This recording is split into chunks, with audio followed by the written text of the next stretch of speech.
आप देख रहे हैं हल्ला बोल, आपके साथ मैं हूं अंजना ओम कश्यप। धर्म ये सिर्फ एक शब्द नहीं है, एक भरोसा है, यकीन है, जिंदगी का आधार है। लेकिन जब इसी आधार को बार बार तोड़ा जाए, जब इसी भरोसे को खंड खंड कर दिया जाए, जब इसी यकीन की हत्या कर दी जाए, तो इसका अंजाम किसी एक या दो शख्स तक सीमित नहीं होता। इसका दायरा पूरे समाज, पूरे देश, पूरे धर्म पर पड़ता है। और इसीलिए धर्म का चोला ओढ़े अपराधियों का पाप कानूनी सजाओं से भी बड़ा है, क्योंकि यह मानव आधार को हिला कर रख देता है। लेकिन सवाल यही है कि आखिर आसाराम जैसे तथाकथित स्वयंभू बाबाओं के होते हुए धर्म को कैसे बचाया जाए।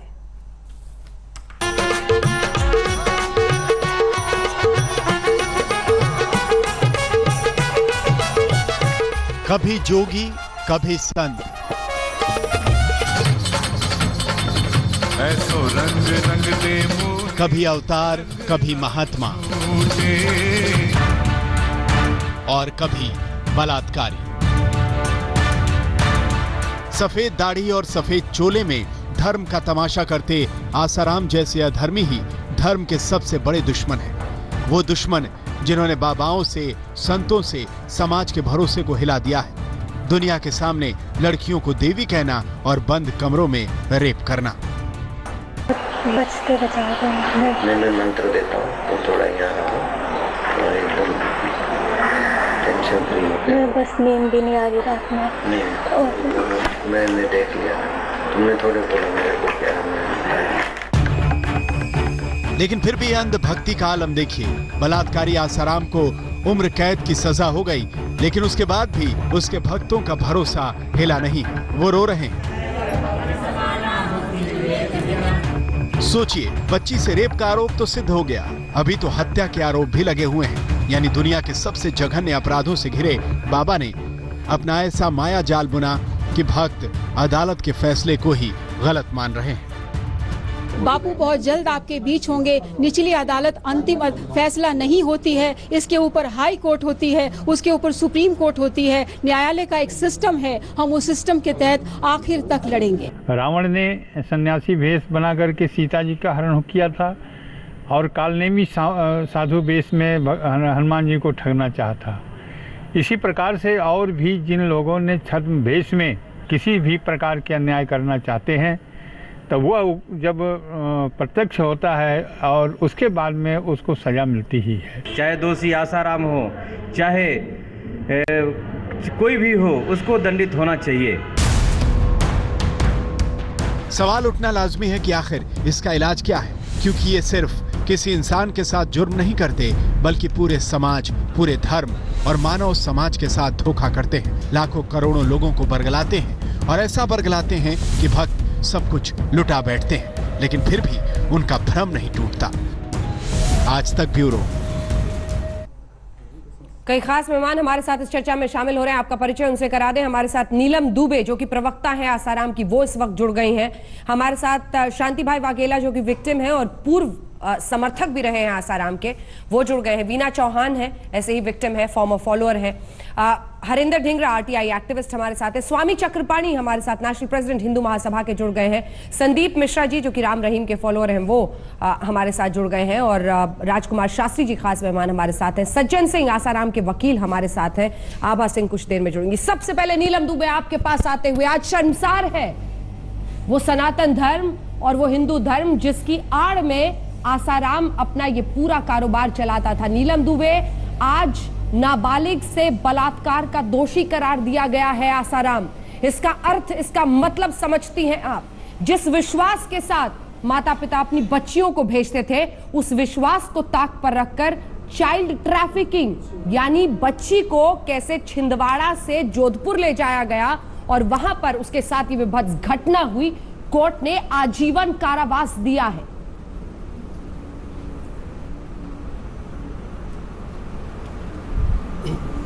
ये बात आप कई बार बोल चुकी हैं और मैं भी ये बात बोल चुकी हूँ कि हमें न्यायालय पर पूरा भरोसा है, हम न्यायालय का सम्मान करते हैं, लेकिन निचली अदालत का फैसला अंतिम फैसला नहीं होता है। आपको याद होगा जयंत सरस्वती जी को हत्या के आरोप में दोषी करार दिया गया था निचली अदालत के द्वारा और 9 साल बाद ऊपर की अदालत ने उनको बरी किया था। तब भी आपने 9 साल तक आपने ऐसे ही बातें की थी, और 9 साल बाद जब उन्हें बरी किया तो आप सब चुप हो गए। तो ऐसी बात नहीं है, न्यायालय का एक सिस्टम होता है। हमने अपना पक्ष रखने की पूरी कोशिश की थी कोर्ट में, हो सकता है कहीं हम चूक गए हों, हम हाई कोर्ट में जाएंगे, पूरी तैयारी के साथ जाएंगे और हमें न्याय मिलेगा।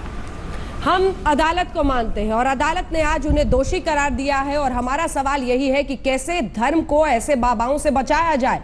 और महेंद्र चावला वो तो जानते हैं पूरे कारोबार को, महेंद्र चावला आपको तथ्य के साथ बताएंगे। मैं उसी अदालत की बात कर रही हूँ, उसी अदालत की बात कर रही हूँ। जयेंद्र सरस्वती जी को भी निचली अदालत ने दोषी करार दिया था, 9 साल बाद उनको निर्दोष बरी भी किया। ये खबर आपने नहीं दिखाई, 9 साल बाद आपने नहीं दिखाई। कौन सा इल्जाम लगा था उन पर? यही भाषा बोली जो आप कौन सा इल्जाम लगा था? इसलिए हमें न्यायालय पर भरोसा है। मेरे सवाल का जवाब आप देख लीजिए ना, अपने खाके खोल लीजिए, लोकल रिपोर्टर से पूछ लीजिए। नाबालिग पर बलात्कार का आरोप, इसकी गंभीरता को शायद आप समझ नहीं पा रही। महेंद्र चावला आपकी बात पर जवाब देना चाह रहे हैं। महेंद्र जी, आप पहले तो इस लड़की का एफआईआर सुनिए। महेंद्र चावला, उसकी एफआईआर पढ़िए, उसमें उस लड़की ने क्या लिखा है, आप वो शब्द पढ़िए। उस लड़की ने यही कहा है, बद इरादतन छेड़खानी हुई है।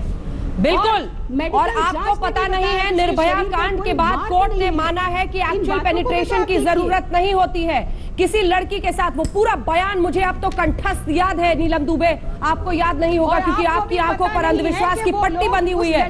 मुझे कंठस्थ याद है, वो लड़की बताती है कि 1 से 1.5 घंटे नीलम दुबे लड़की को आसाराम ने दरवाजे में बंद करके कमरे में रखा उस लड़की को, और आप मुझे समझा रही है कि छेड़खानी की से आरटीआई का जवाब नहीं मिला है कि सिर्फ छेड़खानी हुई थी।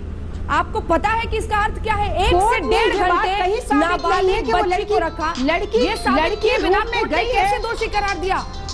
उस लड़की का बयान है कि 1 से 1.5 घंटे उसे क्या क्या करने पर मजबूर किया गया। टीवी पर मैं नहीं चाहती कि ऐसे शब्दों का मैं प्रयोग करूं। नीलम दुबे, मत खुलाइए मेरा मुंह। कॉल डिटेल देख लीजिए आप, उसके कॉल डिटेल देख लीजिए, उसके कॉल। आप मुंह खोल रही हैं, खोलिए।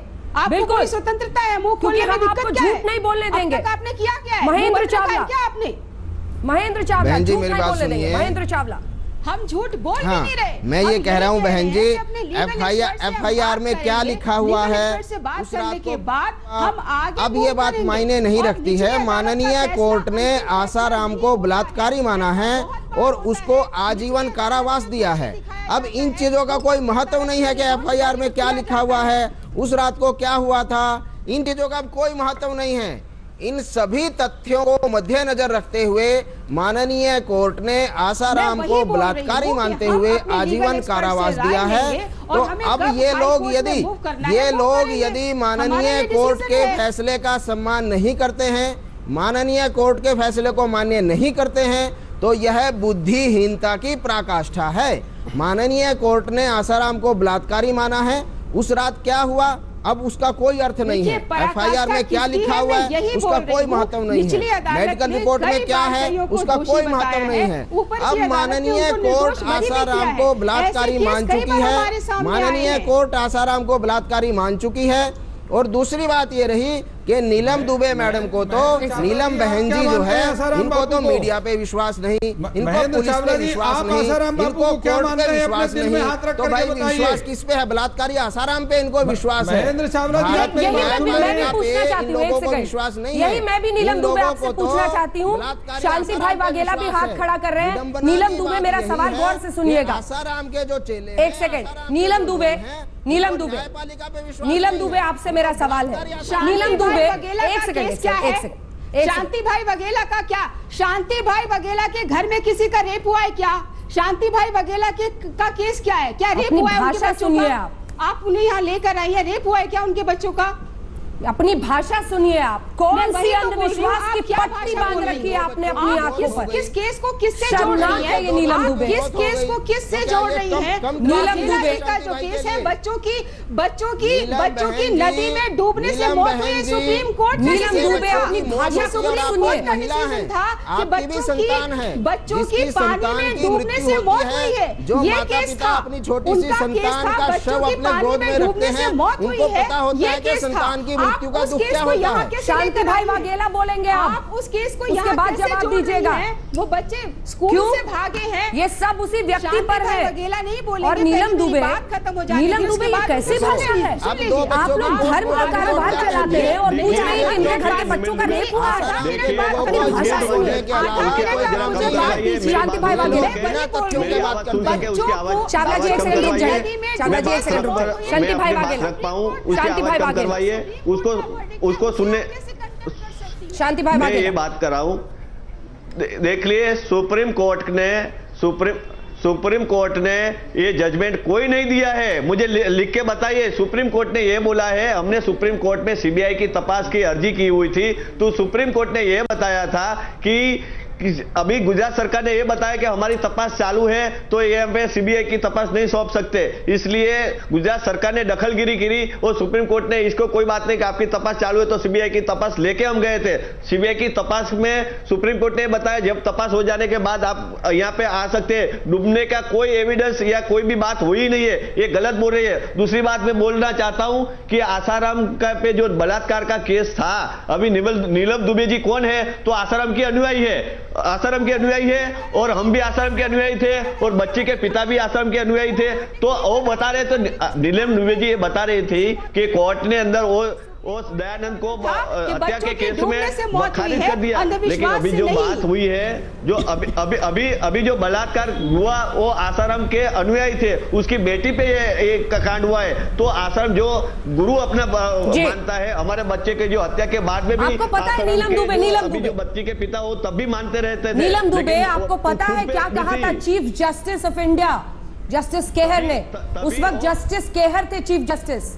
जब बेल एप्लीकेशन की सुनवाई हो रही थी, उन्होंने कहा कि कैसे मामले को लंबा खींचा गया, एक विटनेस को। अरे बोलने दीजिए मैडम, जरा सुनिए तो फिर मेरे सवाल का जवाब दीजिएगा। 104 बार एक विटनेस को बुलाया गया, केस को कितना खींचा गया है। यहां तक टिप्पणी आई कि इस व्यक्ति का जेल से बाहर होना खतरनाक है, जिस तरह से रहस्यमय तरीके से कुछ विटनेसेस की मौत हो रही है। यह सच है जो आप बता रही हैं सुबह से कि 6 विटनेस को सुप्रीम कोर्ट ने माना, लेकिन इस व्यक्ति का बाहर आना खतरनाक माना गया।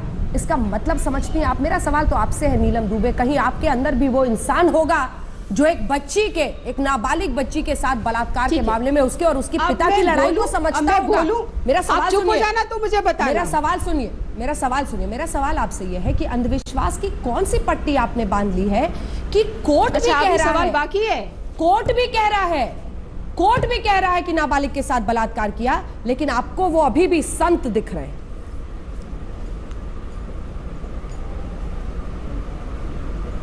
मैं आपको यही बता रही हूँ, निचली अदालत का फैसला आखिरी फैसला नहीं होता है। हमारी जुडिशियल सिस्टम बनाई गई है, वो सिस्टम किसी मकसद से बनी है। लोअर कोर्ट के ऊपर हाई कोर्ट होता है, उसके ऊपर सुप्रीम कोर्ट होता है। वो मीनिंगलेस नहीं है, उसका कोई मीनिंग है, और उस मीनिंग के तहत ही हम अपनी लीगल एडवाइस लेंगे और उसके बाद हम आगे मूव करेंगे। आप इतना पेशेंस क्यों नहीं रख रही हैं? सज्जन सिंह साहब, और दूसरी बात, एक वकील के तौर पर आपको भी समझ में आ रहा होगा, चर्चा कर रही हैं, गवाही खत्म होने के बाद हुए हैं, गवाही के दौरान नहीं हुए हैं, गवाही से पहले नहीं हुए हैं। और जो आप चीफ जस्टिस ऑफ इंडिया की चर्चा कर रही हैं केहर साहब की, वो हमने ही प्रोसीड किया था, हमने ही एप्लीकेशन डाली थी कि केस स्लो हो रहा है, केस को और फास्ट किया जाए, ये मामला जल्दी निपटाया जाए। या हम गए थे सुप्रीम कोर्ट में, हमने एप्लीकेशन डाली थी। आपको शायद ये बात नहीं पता है, मुझे तो ये भी पता है, और ये भी पता है कि 12 बार बेल एप्लीकेशन को तमाम कोर्ट्स ने रिजेक्ट कर दिया, क्योंकि वो ये मानते थे कि आसाराम को इन मामलों में बेल नहीं मिलनी चाहिए। इसका भी कुछ अर्थ है, और वो मामला तो सुप्रीम कोर्ट तक गया था। मैडम, ब्रेक के बाद, इससे पहले कि हम पूरी चर्चा आगे लिए चले, सज्जन सिंह साहब, बतौर वकील आप क्या बताएंगे? आपको भी समझ में आ रहा होगा कि केस किस तरह से कमजोर पड़ता चला जा रहा है।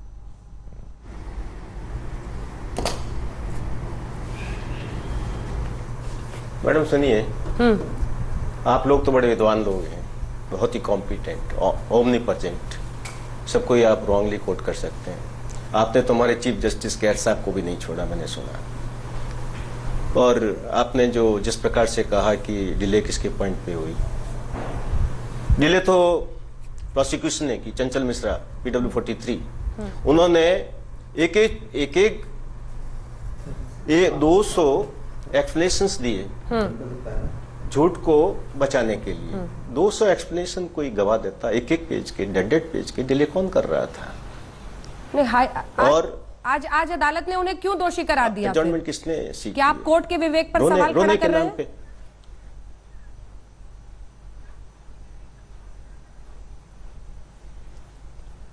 किसका विवेक? कोर्ट का विवेक। किस विवेक की बात कर रहे हैं आप? कोर्ट का विवेक, जिसने दोषी करार दिया है कि और आजीवन जो जजमेंट होता है, जो तो क्या फाइनल जजमेंट हो गया? ये फाइनल जजमेंट है आपके अनुसार? ये तीसरी हो गया? इस जजमेंट का कोई मायने नहीं है। सोचिए समझिए फिर इन प्रोसीडिंग्स का कोई, अरे जरा आप तब से ज्ञान दिए चले जा रहे हैं, सोचिए समझिए, हम ज्ञानी हैं। आप ही बता दीजिए कि क्या निचली प्रोसीडिंग्स के बिना कुछ हो सकता है? क्या वहां पर वो पहला दरवाजा नहीं है और उस दरवाजे से निकला हुआ फैसला महत्वपूर्ण है? अरे बड़े विद्वान हैं आप तो, ऐसा है कि आपको शाउट करना भी आता है। You are shouting at me? चलिए सज्जन सिंह साहब, आप सब पर टिप्पणी कीजिए, सबको सर्टिफिकेट बांटिए और फिर कहिए कि आपको चिल्लाना आता है, आपको बोलना आता है। सवाल यह है कि निचली अदालत भी उतना ही महत्वपूर्ण है। हाँ, ये सभी जानते हैं कि आने वाले कोर्ट्स में भी पूरा मामला जा सकता है, फैसला पलट भी सकता है और कायम भी रह सकता है। ब्रेक के बाद लौट रहे हैं, ब्रेक के बाद लौट रहे हैं।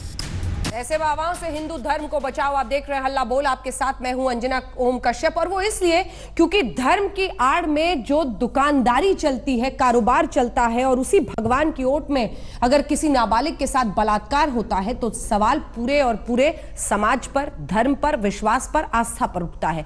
ये हमें तय करना होगा कि क्या ऐसे स्वयंभू जो महाराज हैं उनका कारोबार चलेगा या उस पर ताला लगेगा। इसी पर हम चर्चा करें। सभी खास मेहमान हमारे साथ बने हुए हैं, लेकिन देखिए आज भी, हालांकि बड़े बड़े प्रधानमंत्री, मुख्यमंत्री के साथ तस्वीर है आसाराम की, आज भी ऐसे लोग हैं, डीजी वंजारा आज भी खुलकर समर्थन में आए हैं आसाराम के कोर्ट की वर्डिक्ट के बाद। सुनिए। एफआईआर में सिर्फ इतना है कि बद इरादा के साथ उसको छुआ गया, इतनी बात एफआईआर में है, और इतना ही चार्ज है। उस चार्ज में बापूजी को दोषित करार दिया गया है कि ये केस जो था ये बलात्कार का केस नहीं था। डीजी वंजारा जैसे लोगों को आभा सिंह जी आज भी बापू कहने में जबान नहीं लड़खड़ा रही है। वो आज भी आसाराम को बापू कह रहे हैं और कहते हैं कि छेड़खानी का, गलत तरीके से छूने का केस है, जबकि कोर्ट ने वर्डिक्ट में धाराओं को स्वीकार किया है और दोषी करार दिया है। यही बात नीलम दुबे भी कह रही थी।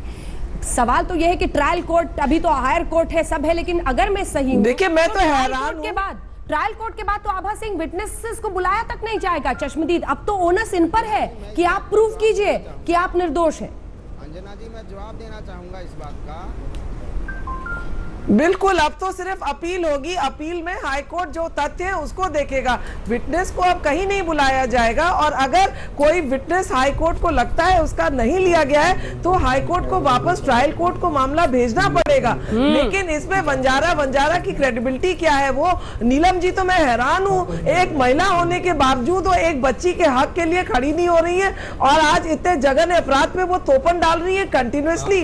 अरे नीलम जी, मान जाइए, आप में भी मातृत्व होगा, आप भी एक महिला है और आप एक बच्ची के केस में ठीक है, वो नीलम जी से पूछिए, नीलम को बोल दीजिए उसके बाद में। उस बच्ची को क्यों लाया गया मध्य प्रदेश से? नीलम दुबे, बच्ची को मध्य प्रदेश से क्यों लाया बाबा जी के पास? रात भर वो बच्ची आसाराम के कमरे में क्यों रही? नीलम दुबे, वो उस महिला, वो देखिए, आप आइए काम पे, अब वो महिला उस बच्ची को क्यों लाया गया इंस्टीट्यूट से? रात भर वो आसाराम के कमरे में क्यों रही? नीलम दुबे, जो वार्डन है, वार्डन को भी 20 साल की सजा दी गई है। दोनों वार्डन मध्य प्रदेश के, उसको आप भूल रहे हैं? उन वार्डन को भी कॉन्स्पिरेसी में 376D गैंगरेप का चार्ज लगाया गया है, कॉन्स्पिरेसी लगाया गया है। ठीक है, नीलम दुबे से इसका जवाब लेते हैं। नीलम दुबे जी, नीलम दुबे जी, सुपरस्टिशन। और नीलम जी, आप जो है सोचती है, नीलम दुबे जी, मैं भी जवाब देना चाहूंगा इस बात का। नीलम दुबे जी, देखिए, ये मामला फिर से मैं बोल रही हूँ,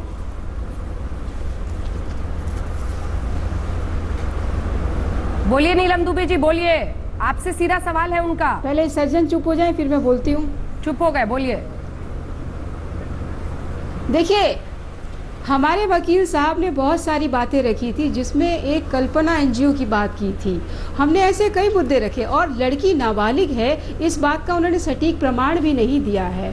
तो हम इन बातों पर इन्हीं मुद्दों को लेकर के ये वर्डिक्ट को हम हाई कोर्ट में चैलेंज करने वाले हैं। और ऐसा कई बार ऐसा हुआ है कि निचली अदालत जो फैसला देती है वो ऊपर की अदालत में पलट जाते हैं। तो जब ये अदालत में पलटते हैं तब मीडिया चुप रहता है, और जब तक दोषी होता है तब तक मीडिया बोलता है। चलिए, आज भी जब आसाराम को दोषी करार दिया गया है, आप मीडिया को ही कटघरे में खड़ा कर रहे हैं। अदालत का एक सिस्टम है, निचली अदालत है, हाई कोर्ट है, सुप्रीम कोर्ट को ले आई थी जोधपुर में बेल के लिए, क्या बेल मिली? नहीं मिली। तो मीडिया का इतना अधिक प्रेशर जज के दिमाग में भी था, अगर मैं इनको जमानत दे देता हूँ या बेकसूर बेल जो नहीं मिली उसके अलग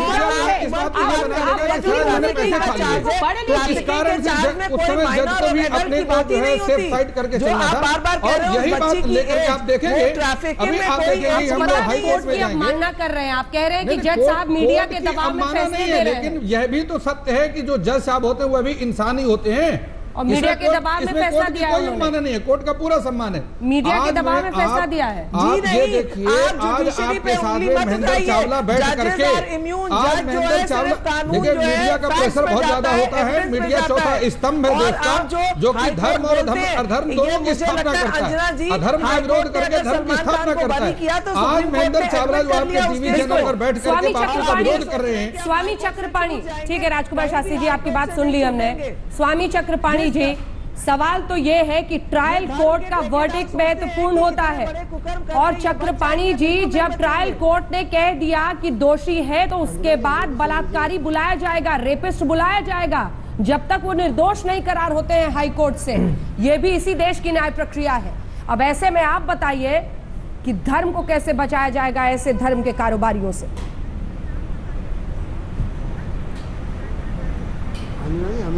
अंजना जी, देखिए, बिल्कुल मैं आपको बताना चाहता हूं कि निचली जो माननीय कोर्ट ने आदेश दिया है उसको कोई इनकार नहीं कर रहा। जो आदेश दिया, लेकिन विकल्प और है। और पहली बात बता दूं, आरुषि केस में उसके माता पिता को निचली कोर्ट ने ये आदेश दिया था, सजा सुनाई थी और 7-8 साल जेल में व्यतीत किया, उसके बाद हाई कोर्ट ने वो किया। तो ये विकल्प होते हैं, ऐसा नहीं कहा जा सकता है। अगर नीचे अगर जो आदर आए तो ऊपर उसके है अंदेशा और काफ़ी मौके होते हैं। तो इसलिए इसको अभी हम पहले ही नहीं वो कर सकते। हाँ, जो आज हुई है ये बड़ी दुखद घटना है, और इसमें वास्तव में चिंता का विषय है कि काफी अगर जो इस तरह से साबित हुआ नहीं है तो जज ने भी कुछ आधार पे भी दिया। ये इंसाफ की जीत है चक्रपाणी जी, बोलिए इंसाफ की जीत है ये, उस बच्ची की इंसाफ की जीत है। घटना कह रहे नहीं, बिल्कुल अंजना जी, एक बच्ची के रेप को इंसाफ की जीत है ये दुखद घटना कह रहे हैं। इतना कुकर्म है, इतना गुनाह है ये बड़ा। एक देखिए, ऐसा है, एक किसी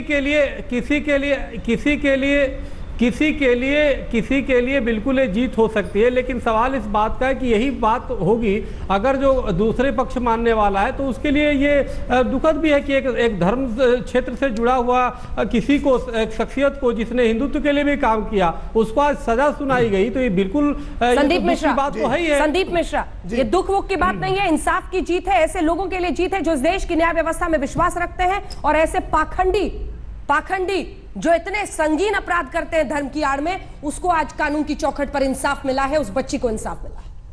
जी देखिए, स्थिति इस वक्त है, न नारों का वक्त है, न स्लोगन का वक्त है, न चीखने और चिल्लाने का वक्त है। ये वक्त ऐसा है कि न हम सफर से निकलेगा, न हम नसी से निकलेगा, हमारे पांव का कांटा अब हम ही से निकलेगा। एक अच्छा वकील करने की जरूरत है, न्याय की प्रक्रिया को न्यायालय की चौखट तक ले जाने की जरूरत है। ये सही बात है कि ये दौरे आरोप चल रहा है देश में, हर संत इसकी गिरफ्त में है, चाहे जैन सरस्वती हो चाहे कोई हो। लेकिन अगर ये दौरे जो आरोप है ये बदली भी छटेगी, सुख के सूरज भी आएंगे। आज वक्त सिर्फ इतना ही है कि हम अच्छा वकील करें, कानून के अच्छे जानकारों से पैरवी करें, और जो कानून ने हमें अधिकार दिया है उस अधिकार का पूरा पुरजोर अपना प्रयोग करके हम बापू को बचाकर लाएं, ये कोशिश होनी चाहिए। वीना चौहान, आप इनको जवाब दीजिए। कई पीड़ितों से आप मिली हैं। जी जी, मेरा कहना है, सबसे पहले तो ये सब धर्मगुरु, इनको गुरुजी बोलते हैं या धर्मगुरु बोलते हैं, तो धर्म कहाँ से शुरू होता है? धर्म अपने संस्कार और संस्कृति से शुरू होता है, और जहाँ पे संस्कार और संस्कृति नहीं है वहाँ धर्म कहाँ है?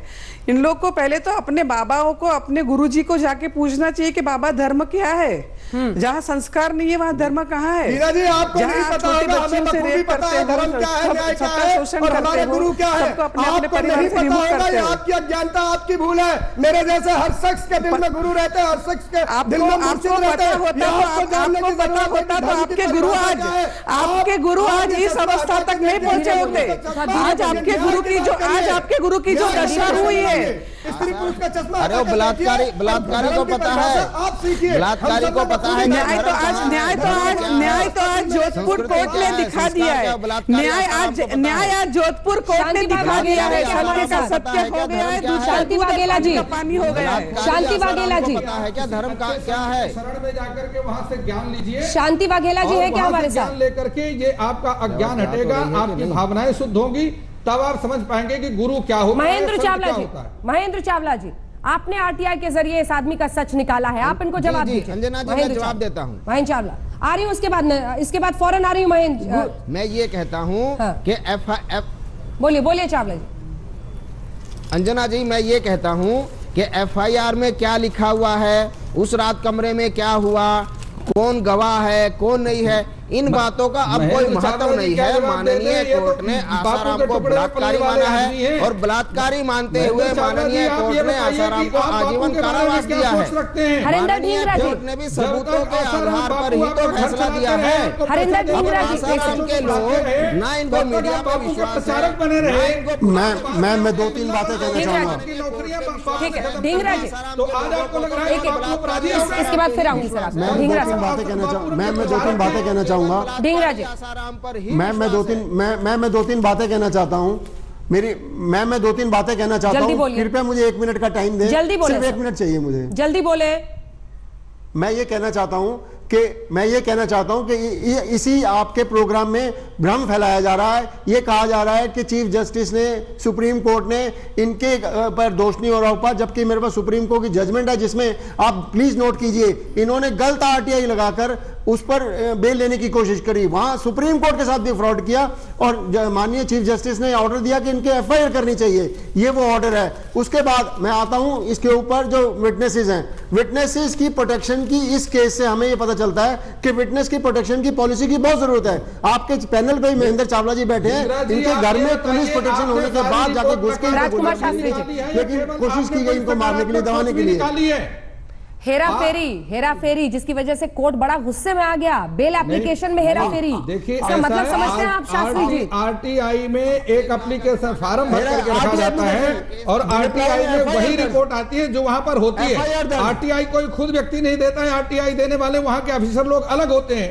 तो अगर उन्होंने गलत सूचना दी है तो उसमें आसाराम के भक्तों का इनको पता नहीं है, आरटीआई झूठी लगाई है इन्होंने झूठी लगाई है। तो फार्म भर करके जो है चावला जी सुन लीजिए, कान खोल के पूरा हिंदुस्तान जानना चाहता है। आपकी कलाई भोलानाथ ने सरेआम खोली थी कि आप दलाल हैं, आप पैसे के चक्कर में बिके और आपने किस तरह से भोलानाथ का दुरुपयोग किया था, किस तरह उस प्रेमी को, उस शिष्य को बरगला के आपने किडनैप करके रखा था। आप जैसे संत को भाई साहब, भोलानाथ वाले केस का हुआ क्या, उसका स्टेटस तो बता दो। ये शर्मनाक है। हम जैसे भोलानाथ वाले केस का स्टेटस तो बता दो क्या है। भोलानाथ वाले केस का चिल्लाइए मत और पर्सनल एलिगेशंस मत कीजिए। आज दोषी आसाराम को करार दिया गया है। नीलम दुबे, एक ब्रेक का वक्त हो रहा है, लेकिन नीलम दुबे, एक सवाल मेरे मन में अब भी है, क्या जरा सा भी आपके अंदर से कोई आवाज नहीं निकलती है? कोर्ट ने भी दोषी करार दिया है। उस बच्ची के लिए, उसके पिता के लिए लंबी लड़ाई रही है इंसाफ की। जो उस बच्ची ने कोर्ट में, 1 सेकंड मैडम, जब उसका बयान पढ़ते हैं तो आंखों में पानी पूछ रही हूँ। लेकिन अब क्या विटनेसेस को बुलाया जाएगा? अब क्या विटनेसेस को बुलाया जाएगा? नहीं। हाई कोर्ट अब इसी हियरिंग के मेरिट पर आगे बढ़ेगा। क्या ये अंतिम फैसला है? क्या ये अंतिम फैसला है? चलिए पहला फैसला है लेकिन महत्वपूर्ण है। आपने उनको बोलने नहीं दिया। हाईकोर्ट कर रही है। बात सुन लेते। आपको क्या लगता है हाईकोर्ट में क्या ऐसी चीज आप करेंगी कि आपका हाईकोर्ट से बरी हो जाएंगे? ऐसा क्या हाईकोर्ट में आ जाएगा कि आप सोचती? राजकुमार शास्त्री जी, धर्म कैसे बचेगा? आप तो बलात्कारी कहलाएंगे जब तक निर्दोष नहीं साबित होते हाईकोर्ट में। देखिए अंजना बहन, इस बात को नकारा नहीं जा सकता है क्योंकि आज निचली अदालत ने उनको एक दोषी जो है करार दिया है, लेकिन इस बात को भी हमें नहीं भूलना चाहिए कि निचली अदालत ने असीम आनंद, साध्वी प्रज्ञा, कर्नल पुरोहित, जैन सरस्वती और ऐसे कितने लोगों को अपराधी घोषित किया जो कि जाकर के हाईकोर्ट में बरी होकर किया गया। आज की स्थिति जो दौरे आरोप चल रहा है उसमें बस इतना ही कह सकता हूं मैं कि तुम्हारे वायदों का कद भी तुम्हारे जैसा है, जब भी नाप के देखते हैं कम निकलता है। चलिए ठीक है, अब तो नप भी गए, कम से कम आज निचली अदालत में तो नप ही गए। बलात्कारी आसाराम। ब्रेक के बाद भी खबरों का सिलसिला विशेष कवरेज जारी है, देखते रहिए आज तक। लेटेस्ट खबरों के लिए यूं ही देखते रहिए आज तक और इस वीडियो के पसंद आने पर लाइक, शेयर एंड सब्सक्राइब करना ना भूलें।